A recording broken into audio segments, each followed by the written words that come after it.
Déménagez en toute sérénité avec AGS, spécialiste du déménagement en Outre-mer. Numéro 1 dans les dom-toms, AGS offre des services de qualité. AGS expédie tous vos colis, conteneurs personnalisés ou partagés à des prix compétitifs et prend en charge le transport de votre véhicule depuis sa propre plateforme jusqu'à sa destination. AGS s'occupe de toute la documentation douanière. AGS, le meilleur conseil et le meilleur prix. Demandez votre devis gratuit sur notre site ags-déménagement.com. ags-déménagement.com. Guadeloupe, actualité. Officiellement signé le contrat PUI, un accord important soutenu par le conseil départemental qui investit près de 9 millions d'euros, dont 6,9 pour accompagner des projets structurants tels que la cohésion sociale ou encore l'aménagement de territoire. Retour en images avec Solène Fèvre. Nous sommes là aujourd'hui pour signer le contrat PUI avec la commune de Désirade. Je rappelle, c'est le 27e contrat pays. Vous connaissez un peu quel est l'état d'esprit pour cette contribution au niveau donc, du département. Mais des engagements étaient déjà enclenchés avec la Désirade, puisque nous étions venus il y a à peu près 2 ans sur un certain nombre d'engagements du département. Et là, nous contractualisons aujourd'hui un contrat de pays donc, de 9 millions d'euros pour lequel le département finance pour 6,9 millions. Donc, c'est un pourcentage sans précédent, mais c'est lié aussi au fait que je mets en avant que la Guadeloupe, c'est un archipel. Donc, tous les territoires, toutes les îles doivent pouvoir bénéficier donc, de cet accompagnement du département. Et c'est ce qui fait un peu notre force en tant qu'archipel. Donc, aujourd'hui, des projets seront accompagnés dans 6 domaines. La culture, l'éducation, l'aménagement du territoire, la cohésion sociale, le tourisme, et tout cela va contribuer à ce développement de la Guyane et qu'on constate déjà, puisque les différents travaux réalisés nous montrent que l'île est en plein développement, et c'est aussi l'occasion donc de saluer le travail effectué par le maire et son équipe municipale. Depuis 2020, jusqu'à 2023, nous étions à plus de 15 millions d'euros investis par le conseil départemental sur différentes infrastructures, donc la route départementale 207, l'aérodrome, le port, le collège. Il ne faut pas oublier aussi le collège. Je pense aussi à la salle de santé aussi, qui vient très récemment d'être réaménagée, et je peux vous assurer que là, c'est une merveille d'infrastructure. Donc oui, je suis très content du travail qui est fait par le conseil départemental sur la Désirade, et je pense que ce contrat pays englobe évidemment, je dirais, une vraie volonté de la population, une vraie volonté de l'équipe municipale à travers les demandes de la population. Et oui, bien évidemment, pour répondre à votre question, je suis très content, et je pense que je parle au nom de toute l'équipe municipale. Nous sommes très contents de tout ce qui est fait sur la Désirade. 20 000 véhicules en circulation en Guadeloupe sont toujours équipés d'airbags Takata, défectueux, potentiellement mortels en cas d'accident. Face à ce danger, une vaste campagne de sensibilisation a été lancée cette semaine. Une opération de sécurité publique d'envergure, portée par les autorités et les professionnels de l'automobile. Image de Charlie Dagonia. Avez-vous entendu parler de la campagne de rappel liée aux airbags défectueux Takata ? C'est une problématique qui n'est pas nouvelle, mais qui a pris une ampleur de plus en plus aiguë au cours de ces derniers mois, avec des accidents qu'on a relayés les uns et les autres, accidents tragiques, accidents mortels. Les premiers accidents qu'on a reliés effectivement aux airbags Takata, c'était en 2023. Dès ces premiers accidents, on a organisé une première campagne, une première communication en destination des concessionnaires, des centres de contrôle technique, des garagistes. On en a refait une de c'était en juillet 2023, on en a refait une seconde en janvier 2024. Voilà, pour alerter, pour communiquer sur les numéros de voitures, comment on procédait, quelles étaient les voitures, quelles étaient les séries, quelles étaient les marques, quelles étaient les séries qui étaient concernées par ces airbags. Saviez-vous qu'un numéro unique et gratuit a été mis en place pour vérifier si votre véhicule est concerné par les airbags défectueux Takata ? Il s'agit du 0800 700 800, et en quelques minutes, nos conseillers vous aident à y voir plus clair. On sait très bien que c'est les premiers pas qui sont les plus faciles et les derniers pas qui coûtent, et que là on va toucher forcément des gens qui n'ont peut-être pas forcément été attentifs, qui n'ont pas forcément été rappelés, qui n'ont pas reçu forcément de courrier des concessionnaires, qui n'ont pas reçu l'information. Et donc, on passe, si vous me permettez l'expression, à la vitesse supérieure avec cette campagne. Cette campagne, elle est innovante dans le sens où tous les concessionnaires se sont regroupés pour communiquer ensemble avec un numéro unique, le 0800 700 800, qui facilite la vie, si j'ose dire, du client, du conducteur, pour vérifier si son véhicule est concerné ou pas. S'il est concerné, on prend rendez-vous très rapidement pour lui en atelier. Il y a le numéro unique, il y a aussi un WhatsApp qui a été créé. Vous prenez une photo de votre carte grise et vous envoyez par WhatsApp cette photo et nos téléconseillers vérifient très rapidement si vous êtes concerné. Pour rappel, le remplacement de l'airbag est gratuit et réalisé en 30 à 90 minutes chez votre concessionnaire. Encore une fois, on a 40 000 voitures à traiter, on en a traité 20 000. Il faut traiter les 20 000 qui viennent, il faut les traiter le plus rapidement possible. Tout le monde est mobilisé, les concessionnaires se sont mobilisés pour que dès que vous prenez rendez-vous, vous ne restiez pas plusieurs jours sans réponse. Il faut pouvoir très vite traiter votre voiture, la réparer, changer l'airbag, de façon à vous mettre en sécurité les uns et les autres. Appelez-nous au 0800 700 800. Votre sécurité est notre priorité.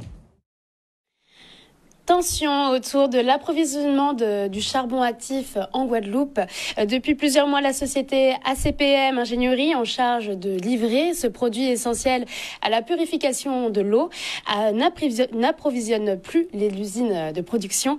Alors face à cette situation, le syndicat mixte d'eau a saisi le tribunal administratif de Basse-Terre qui a rendu sa décision ce 3 juin. Alors, mais depuis quelques jours, la polémique enfle, chaque partie se renvoyant la responsabilité du blocage. Alors, que s'est-il réellement passé? Nous avons posé la question à Xavier Marc, président de l'ACPM Ingénierie, par Olivier Félix. Beaucoup de propos sont tenus à notre rencontre, beaucoup d'éléments qui sont portés à charge, beaucoup de contre-vérités aussi qui sont annoncées. Donc, c'était nécessaire pour nous de tenir un discours transparent à destination de la population de la Guadeloupe et lui faire savoir que nous n'avons jamais, au grand jamais, tenté de nuire à leur santé. Savoir qu'au niveau du SIAC, nous avons encore des factures qui sont dans la nature. Au niveau de la préfecture, tout le monde est au courant que notre société souffre de cette problématique. Nous avions eu la possibilité d'avoir un marché en 2022 qui rebattait les cartes, où l'État s'était engagé en fait, sur ce marché-là à verser une subvention annuelle au SNGAG pour nous permettre de financer nos opérations. C'est un travail que nous avons mené en amont avec l'ancien préfet Rochat et le secrétaire général de la préfecture Sébastien Corrèze, ils avaient compris en fait les enjeux. Donc nous avions pris nos responsabilités à l'époque pour pouvoir faire le nécessaire. Aujourd'hui, un chiffre qui est simple, en 2024, toutes les opérations que nous avons réalisées, seuls 20% de factures ont été payées. Aujourd'hui, nous avons, sur 2025, nous avons réalisé des opérations déjà sur 2 usines pour un montant de 70 000 euros. Et là, on nous demande d'intervenir sur un mois pour le reste des usines. Il faut compter, en termes d'engagement, 700 000 euros qu'il faut débloquer tout de suite. Personne ne nous répond sur la prise en charge en fait, de ces factures. Et donc, nous avons déjà un passif qui est important. Et parier sur l'avenir, sur une structure qui est structurellement déficitaire, pour nous, c'est quasiment impossible. Si nous avons de la visibilité, que les acteurs acceptent de s'asseoir autour d'une table et que nous discutions de l'avenir du financement de ce marché-là, nous pouvons intervenir. Nous l'avons toujours fait. Personne n'a jamais eu à redire sur la qualité de nos prestations. On a toujours assuré au-delà de ce qui était possible de pouvoir le faire, parce que nous avons une responsabilité au niveau de nos partenaires institutionnels où nous devons fournir une qualité de l'eau aux Guadeloupéens qui soit irréprochable. Nous l'avons toujours fait, nous continuons à le faire, mais nous devons avoir les moyens de le faire. Les cantines scolaires se vident en Guadeloupe et c'est la jeunesse elle-même qui les déserte. Un constat partagé par la préfecture qui s'interroge. Les infrastructures sont-elles réellement adaptées pour accueillir les élèves dans de bonnes conditions? Face à cet enjeu de santé, d'éducation et de cohésion sociale, les différents services de l'État et le rectorat ont décidé d'unir leurs forces pour mettre en place un plan cantine 2024-2027. Un reportage de Solène Fèvre. Ce plan cantine, il est créé au bénéfice de la jeunesse guadeloupéenne, des enfants guadeloupéens. Ce qu'on a constaté, c'est qu'en Guadeloupe, beaucoup d'enfants ne vont pas à la cantine le midi, sortent de l'école et sont généralement pris en charge dans des conditions qui ne sont pas idéales, à la fois sur le plan de la nourriture, mais aussi sur le plan de la prise en charge et des activités qui sont conduites. On a constaté aussi que dans certaines écoles, la prise en charge n'est pas optimale. Les bâtiments sont bruyants, ils ne sont pas forcément bien aérés, la qualité de l'alimentation est parfois pas excellente. Donc on a décidé au niveau des services de l'État, en lien avec la CAF, en lien avec l'ARS, en lien avec le rectorat, de construire ce plan cantine. Nous avons choisi donc de nous associer au plan cantine sur l'aspect alimentation, essentiellement parce que il y a une surreprésentation de l'obésité pédiatrique sur nos territoires. À titre d'illustration, sur la classe d'enfants de 6 ans, on a plus de 12% qui sont soit en situation de surpoids, soit en situation d'obésité. Ce plan cantine, c'est une aide que l'État apporte aux communes qui sont responsables de cette compétence pour les aider à structurer dans chaque commune une école pilote, une école modèle qui aura les meilleurs standards à la fois sur le plan bâtimentaire, sur le plan des activités socio-éducatives qui sont conduites entre midi et 2, sur le plan de la qualité alimentaire, de manière à faire en sorte que les enfants puissent avoir une parfaite continuité entre le temps scolaire et le temps périscolaire et que nous ayons de moins en moins de décrochage des enfants l'après-midi. Quand on parle de plan cantine, on pense que ça porte que sur l'alimentation. Point très important. Et je proposais par exemple le plan pause active, pause méridienne active. Donc ça va concerner beaucoup de l'alimentation, c'est très important. Effectivement, on connaît la problématique de l'obésité, du surpoids chez nos petits, mais c'est aussi toutes les animations qui sont prévues au niveau de cette pause. Par exemple, nous, très concrètement, on a déjà fait l'achat de vélos pour l'école Gaston Michido et on va, avec une association, faire en sorte qu'il y ait de l'activité physique. Donc c'est un thème qui est aussi important pendant cette partie. On va très clairement, effectivement, avec ce plan cantine, au-delà du seul pilier alimentaire, on essaye de faire en sorte que la pause méridienne soit de qualité pour lutter contre un des fléaux en Guadeloupe, qui est le décrochage scolaire. Éviter les conflits sans passer par la case tribunal, c'est le rôle du conciliateur de justice. Mais en Guadeloupe, ces métiers sont encore trop peu nombreux. Alors, leur utilité précieuse dans les résolutions amiables de litiges au quotidien sont nécessaires. Et pour ce faire, nous avons posé quelques questions à un conciliateur. Il s'agit ici de Daniel Brochard, un reportage de Charlie Dagonia. Les conciliateurs existent depuis un décret du 20 mars 1978. Donc ils ont été créés après la disparition des juges de paix. Et le rôle du conciliateur, c'est de tenter de faire en sorte que deux parties qui s'opposent trouvent un terrain d'entente pour mettre fin à leur litige, à leurs différends. Le conciliateur n'est pas un juge, donc il ne tranche pas le litige. Son rôle, c'est, comme je vous ai dit, c'est de façon adroite à amener les personnes en les faisant s'exprimer l'une après l'autre, et puis en leur faisant reconnaître un petit peu la réalité de l'autre, de façon à ce qu'ensemble, eh bien, ils trouvent une solution. Alors, la conciliation, c'est gagnant-gagnant. Le tribunal, c'est, je serais tenté de dire, gagnant-perdant. Il y a un vainqueur et puis il y en a un qui perd. Alors qu'en conciliation, les parties, quand elles se séparent, elles doivent être satisfaites et avoir l'impression d'avoir gagné, enfin, chacune pour elle. Voilà, c'est ça. Beaucoup de Guadeloupéens, d'abord, n'osent pas forcément franchir la porte d'un tribunal. Et donc, du coup, il suffit d'aller sur le site internet de la Cour d'appel. Vous avez des permanences qui sont sur tout le territoire, qui sont dans des mairies, parfois dans les tribunaux. Et donc, par un simple rendez-vous, il faut évidemment que la partie adverse l'accepte aussi. Eh bien, vous allez pouvoir discuter de votre affaire et peut-être aboutir dans la discussion à un résultat qui tire tout le monde par le haut. Parce que le juge, il décide, il dit, là, vous avez raison, vous avez tort. Là, on décide ensemble avec un tiers qui est formé, qui est un conciliateur et qui va amener à la solution. Et ça, c'est vraiment bien, c'est rapide, c'est simple, c'est gratuit et ça n'a pas de prix. Au niveau national, c'est 40% à peu près de réussite. Il y a 180 000 dossiers ouverts chaque année, saisines de conciliateurs, et à peu près entre 40 et 45, j'ai plus le chiffre exact, mais entre 40 et 45%, c'est donc pas mal.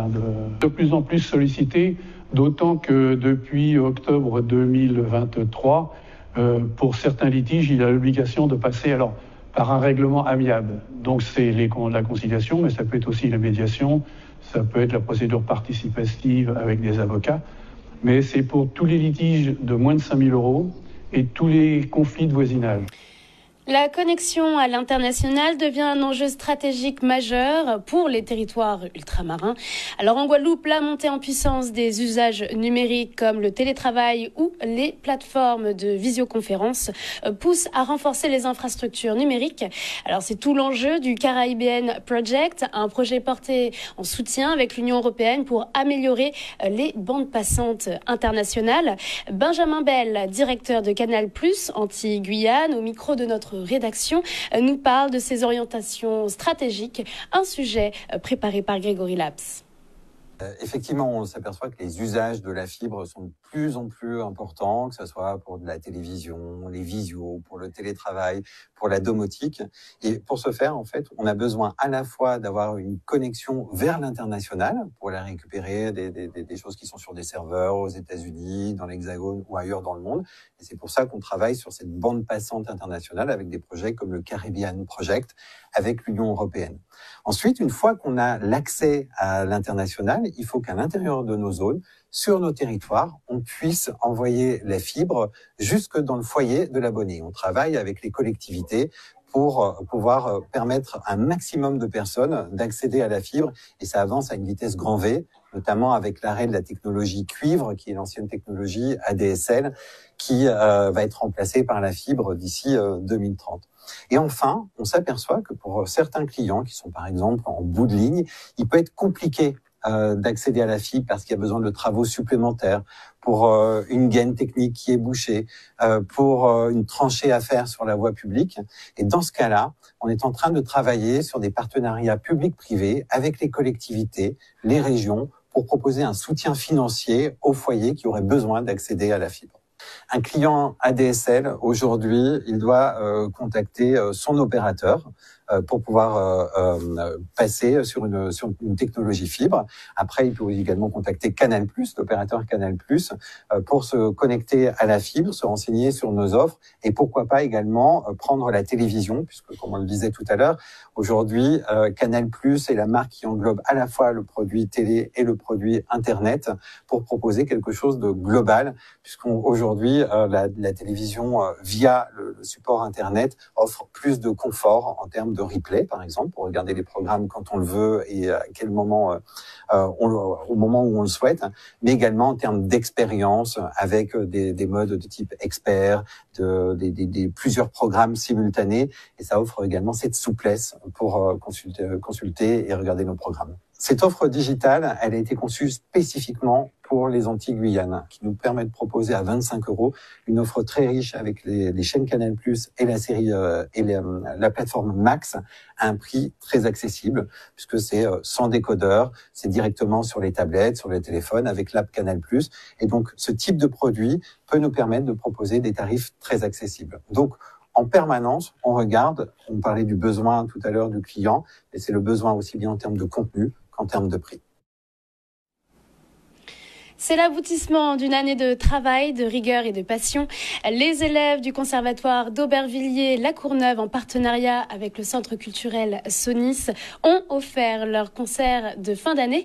Alors un moment fort, nourri de masterclass tout au long de l'année, y compris de rencontres artistiques et de l'accompagnement évidemment de leurs professeurs, avec le soutien de la région et du département. En tout cas, une jeunesse qui brille, qui laisse entrevoir de belles promesses pour l'avenir. Ce sont des images de Michel Depape.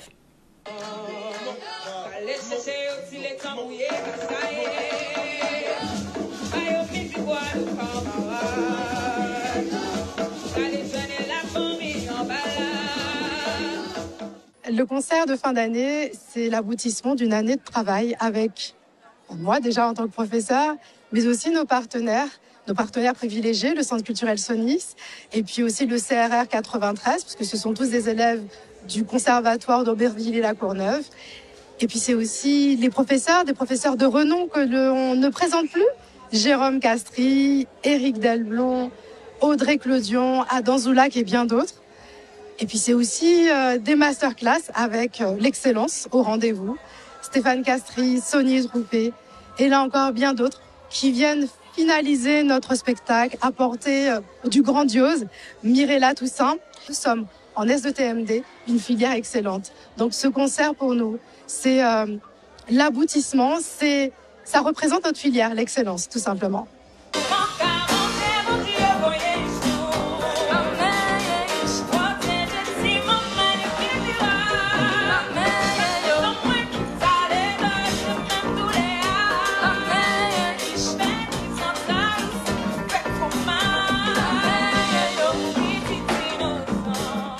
Encourager ces jeunes, les motiver, pour moi, c'est très important. En plus, c'est dans un lycée, nous accompagnons le projet du lycée, nous accompagnons des jeunes qui partent faire des études. Nous avons juste derrière une jeune qui est maintenant, technicien, ingénieur du son, qui est passé par là. Donc, c'est une fierté. Nous avons vu 3 ou 4 qui ont créé leur entreprise, le nouveau modèle économique que j'appelais de mes voeux. Et bien, c'est cela. Donc, oui, je devais être là pour pouvoir les encourager et qu'on poursuive vraiment avec ces jeunes à Carlo.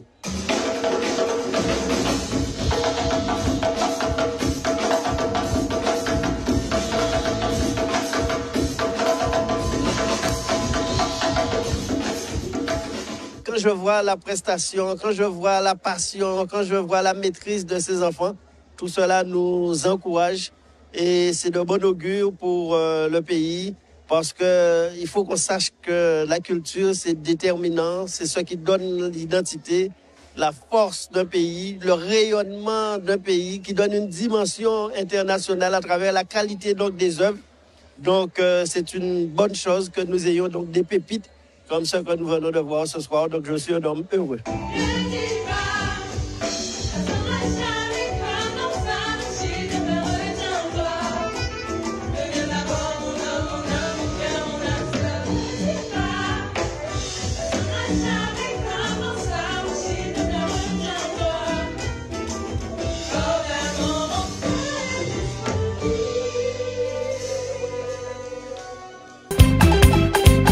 Au News Radio à site outremernews.fr, on radio avait Info Guadeloupe, Martinique, Guyane, Réunion, Mayotte et surtout musique pour tout le monde.